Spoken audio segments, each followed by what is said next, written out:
like to include First Lady Michelle Obama in this toast.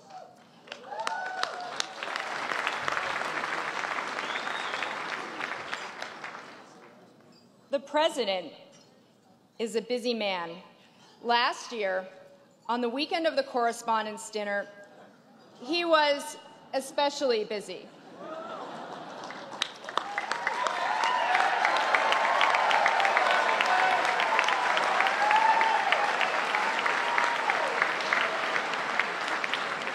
But he still found time to come to our dinner. So we appreciate his presence here tonight, and we appreciate the First Lady making time to be here too.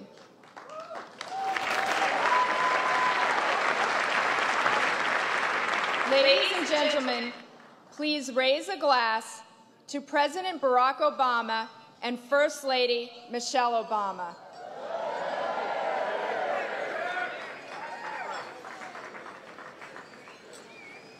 Thank you.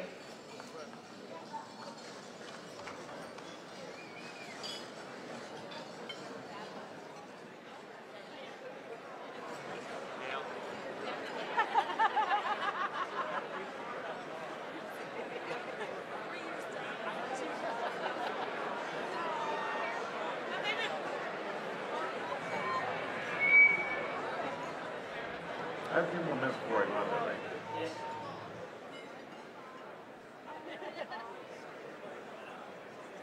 Could someone back there please turn off the President's mic? I think the President's mic is hot. Please turn it off. Thank you. Thank you. Great. I got to get warmed up. I'm so in love. God, I totally had that. Seriously, guys, what am I doing here? I'm the President of the United States, and I'm opening for Jimmy Kimmel? I have the nuclear codes. Why am I telling knock-knock jokes to Kim Kardashian? Why is she famous anyway? That's it. Next year, we send Biden. No, you're right. That's way too risky. Wow, look at my hair. I really went gray. Do you think anybody would notice if I just went a little darker? Right now, I'm like a 5 on the Just for Men scale. I think I could go to 6 and nobody'd notice. Is the teleprompter working? Are you kidding? What do you expect me to do out there? I literally have no idea what I'm saying tonight. Man, I could really use a cigarette right now. Okay, I'm going. God forbid we keep Chuck Todd and the cast of Glee waiting. Ladies and gentlemen, please welcome the President of the United States.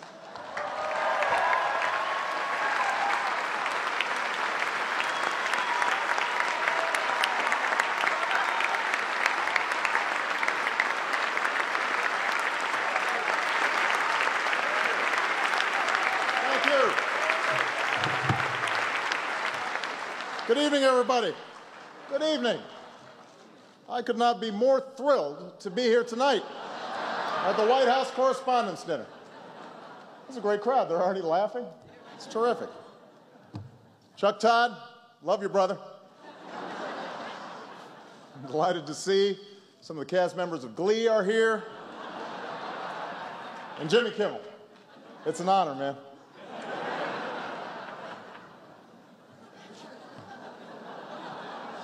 What's so fun? My fellow Americans, we gather during a historic anniversary. Last year at this time, in fact, on this very weekend, we finally delivered justice to one of the world's most notorious individuals.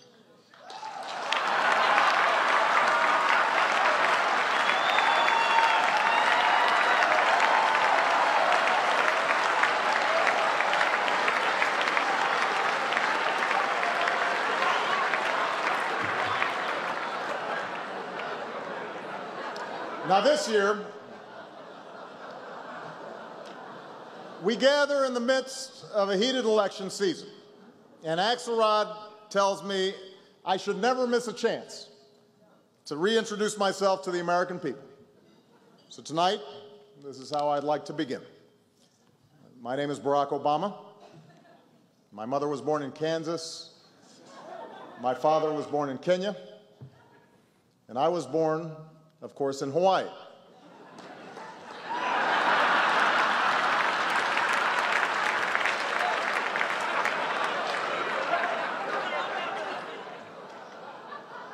In 2009, I took office in the face of some enormous challenges.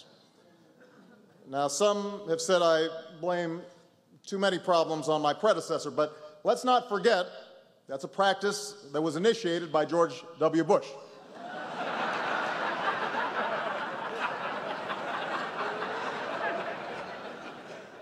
Since then, Congress and I have certainly had our differences, yet I've tried to be civil, to not take any cheap shots.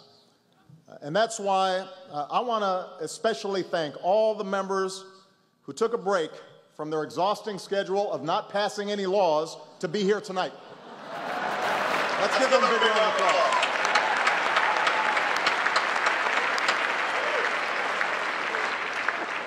applause.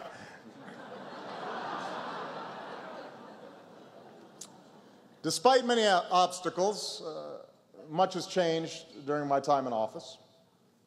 4 years ago, I was locked in a brutal primary battle with Hillary Clinton. 4 years later, she won't stop drunk texting me from Cartagena.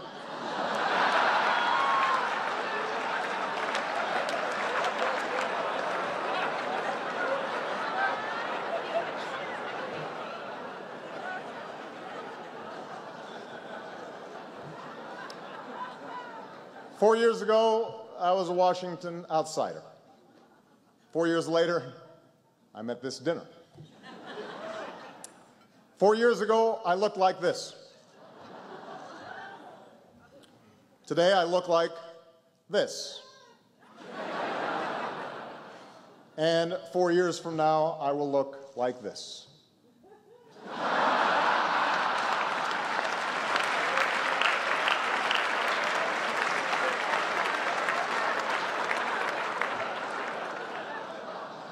That's not even funny.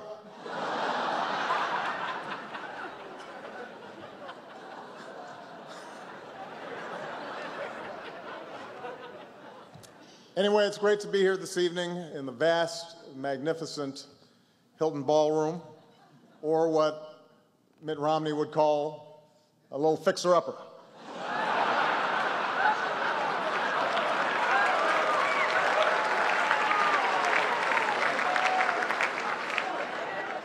I mean, look at this party. We got men in tuxes, women in gowns, fine wine, first-class entertainment.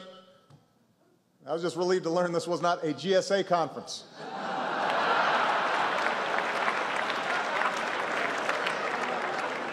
Unbelievable. Not even the mind reader knew what they were thinking.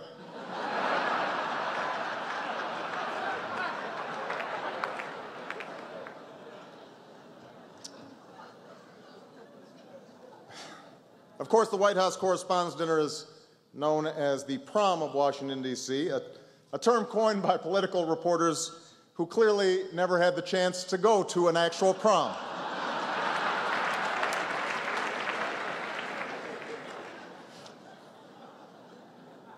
Our chaperone for the evening is Jimmy Kimmel.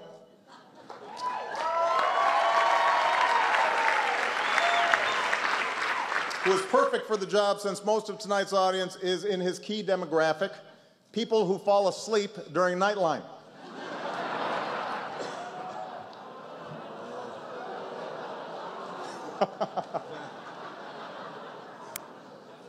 Jimmy got his start years ago on The Man Show.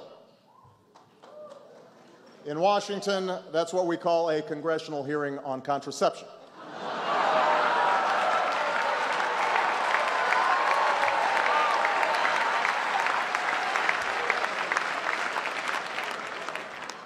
Plenty of journalists are here tonight. I'd be remiss if I didn't congratulate the Huffington Post on their Pulitzer Prize. You deserved it, Ariana. There's no one else out there linking to the kinds of hard-hitting journalism that HuffPo is linking to every single day.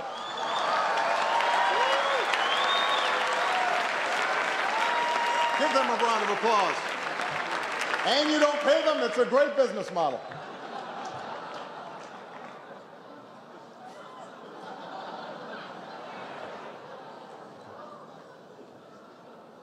Even Sarah Palin's getting back into the game. Guest hosting on the Today Show, which reminds me of an old saying. What's the difference between a hockey mom and a pit bull? A pit bull is delicious.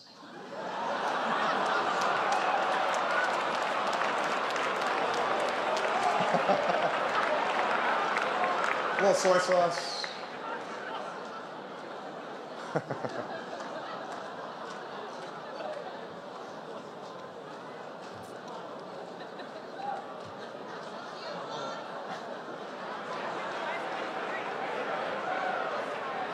Now,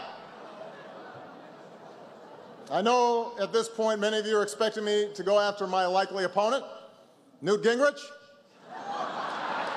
Newt, there's still time, man.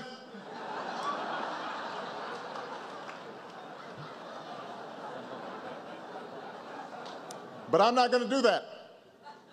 I'm not going to attack any of the Republican candidates. Take Mitt Romney. He and I actually have a lot in common.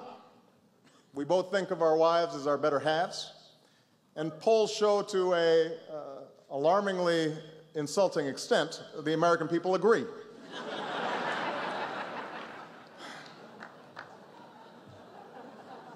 We also both have degrees from Harvard. I have one. He has two. What a snob.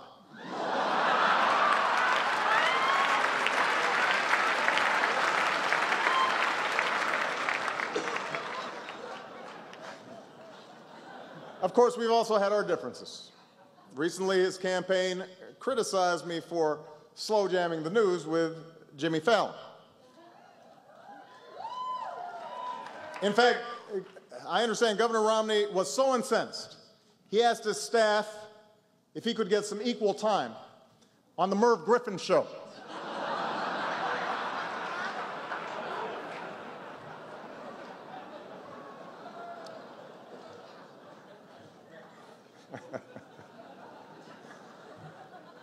Still, I guess Governor Romney is feeling pretty good about things because he took a few hours off the other day to see The Hunger Games. Some of you have seen it. It's a movie about people who court wealthy sponsors and then brutally savage each other until only one contestant is left standing. I'm sure this was a really great change of pace for him.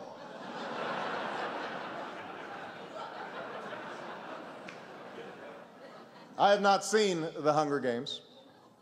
Not enough class warfare for me.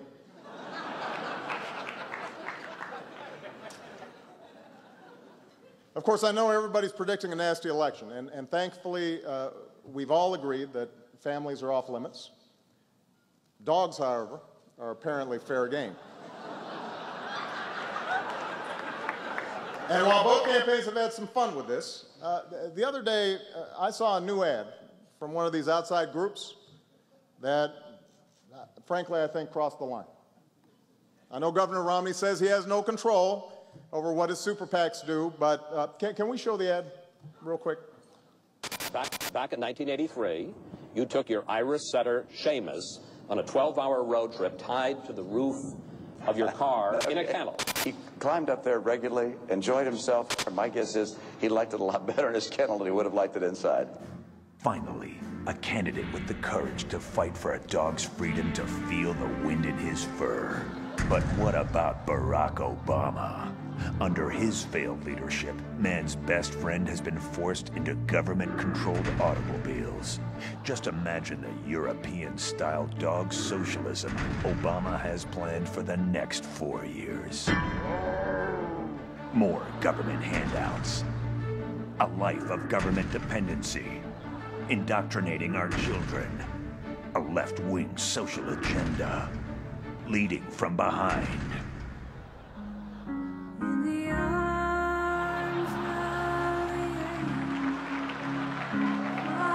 America's dogs can't afford 4 more years of Obama. For them, that's 28 years. Our dogs need leadership now. Who let the dog dogs out. This guy.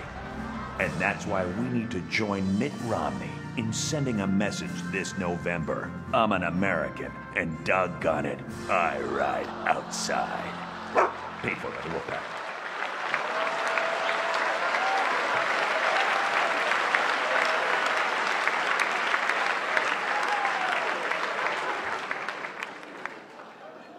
That's pretty rough. But I can take it, because my stepfather always told me it's a boy-dog world out there.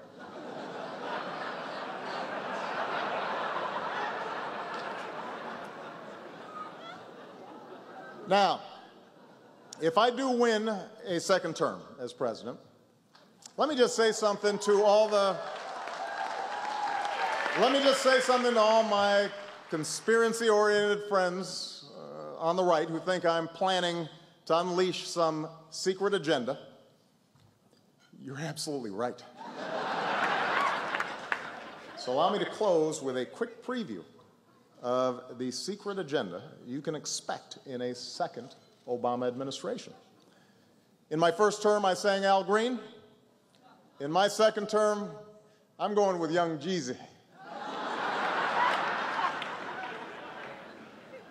Michelle said, yeah. I sing that to her sometime.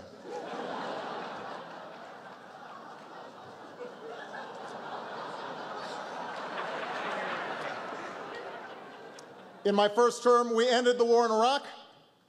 In my second term, I will win the war on Christmas.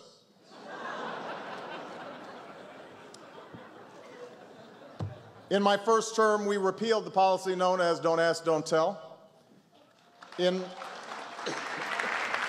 Wait, though. In my second term, we will replace it with a policy known as It's Raining Men.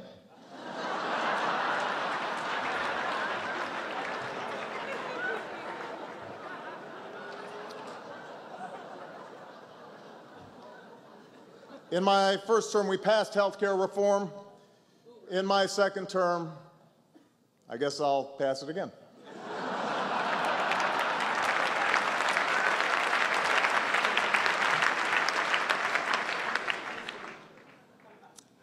I do want to end tonight on a slightly more serious note. Whoever takes the oath of office next January will face some great challenges, but he will also inherit traditions that make us greater than the challenges we face. And one of those traditions is represented here tonight. A free press that isn't afraid to ask questions, to examine, and to criticize. And in service of that mission, all of you make sacrifices. Tonight we remember journalists such as Anthony Shadid and Marie Colvin.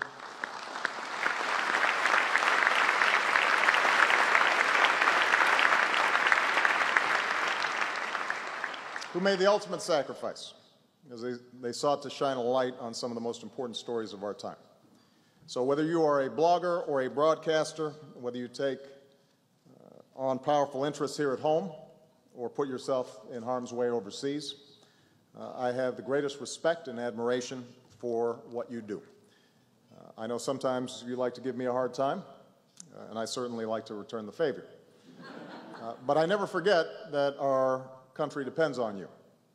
You help protect our freedom, our democracy, and our way of life.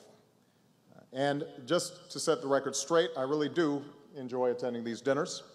In fact, I had a lot more material prepared, but I have to get the Secret Service home in time for their new curfew. Thank you very much, everybody. Thank you.